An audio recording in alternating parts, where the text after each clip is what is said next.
As far as I can make out, the secret of success of growing healthy, nutritious vegetables is all about the soil. So I've gone to great lengths here to create these new compost bins, albeit the one nearest me here is leaf mould. But all the rest are full of various different stages of compost. And this all goes into the soil and feeds the soil, creating a rich environment within the soil, which then feeds on to the plants. But I can't make enough of it. Try as I might, and I do try. This isn't actually compost, this is just the soil that I've roughly screed that came out with all the couch grass and the perennial weeds, etc., from both plots when I took them on, and it's been there now for nearly 2 years. I've taken some of the sifted soil out of it and left it there, and it was twice that large, but it's now working its way down, and gradually that'll go back in. The couch grass has all died, so it's working as it should. But these are the bins I'm using, and because I've got a very little memory retention, I label them. So that was turned a couple of days ago on the 23rd of Feb. This one is actually almost usable, maybe another couple of months. And this one here is empty, ready to be used when I turn the other stuff into it. So it's all about the compost. And these bins will enable me to make a lot more.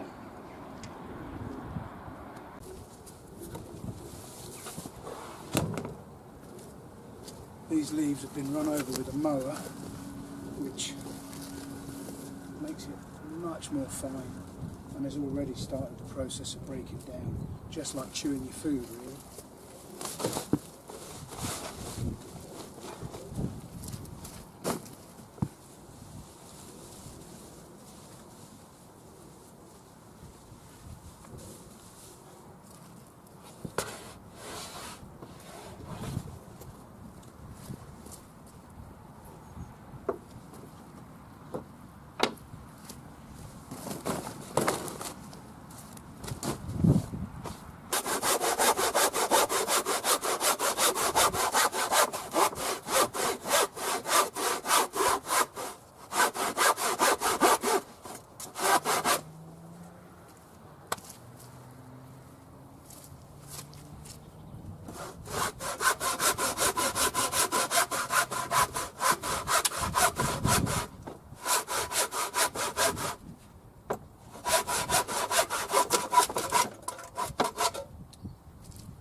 So as I said in the previous video, each bed has had compost or manure added to it, depending on the volume I've got.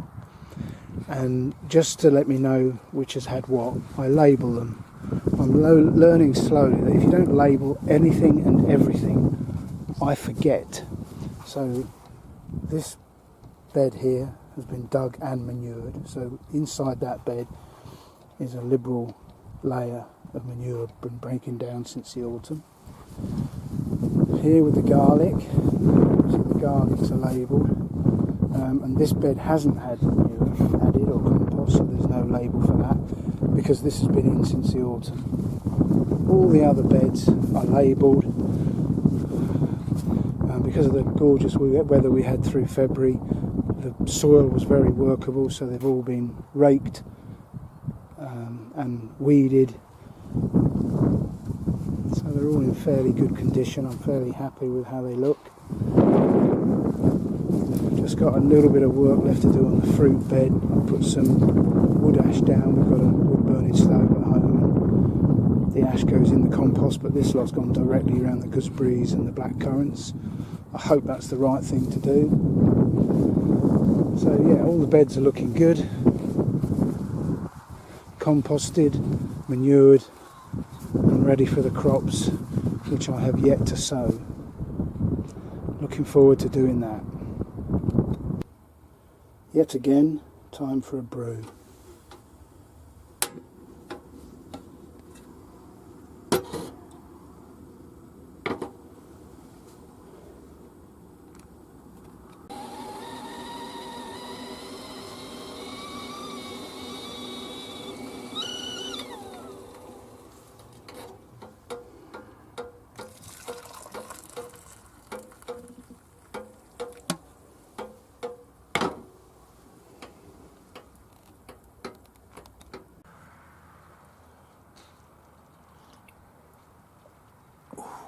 Hot. I've reached a point now where I'm so ready for the season, so keen for it to get started, and all my beds are ready. And of course it's a bit early to be sowing anything yet, albeit with the nice mild weather we've had. I've reached sort of a lull in the battle, so it's going to be a couple of weeks, I guess, before I start sowing anything. I've got potatoes chitting in the conservatory at home. I have planted a few things in the sown a few things in a greenhouse, but they're not really moving yet, and they're certainly a few weeks off of going near any soil.